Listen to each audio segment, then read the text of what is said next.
Okay, this is our wood stove. The problem we're having right now is our wood is kind of green. We cut it down just like 2 months ago. Normally you're supposed to let it dry for about a year.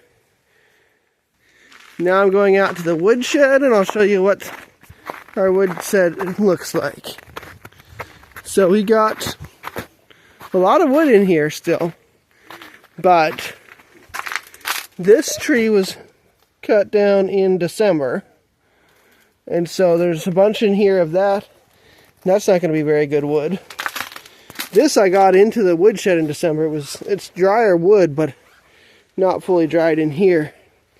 So I'm using a little bit of that. But then the main tree we got, that's where I thought I'd be burning right now, which is this wood. That was about 2 months ago we cut it down. And there's a whole bunch of this poplar. We cut down a couple trees that day. And this one, even though it looks old, I just cut down yesterday, or a couple days ago, last week. So, anyway, I'm going to show you what I'm doing to get dry wood. So this is the messy end of my woodshed, and under that pile is a lot of wood. We're going to look in there over the next few days, see if there's any we can burn. If it's valuable, then we'd be buying a board to replace it. I won't be burning it. But if it's something we never plan to use, we'll burn that, cut it up into firewood-sized lengths. Over here, under this snow-covered tarp, is a bunch of wood. And some of that wood is wood that is not very valuable.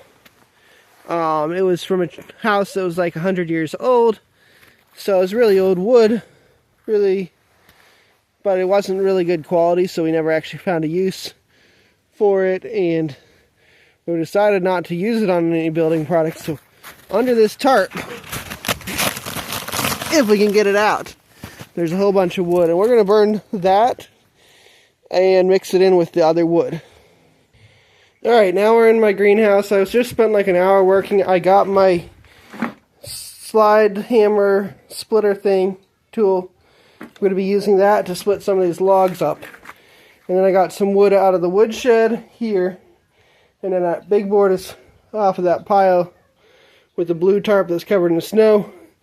I did all I could to get one board out. I don't think I can get any more out today.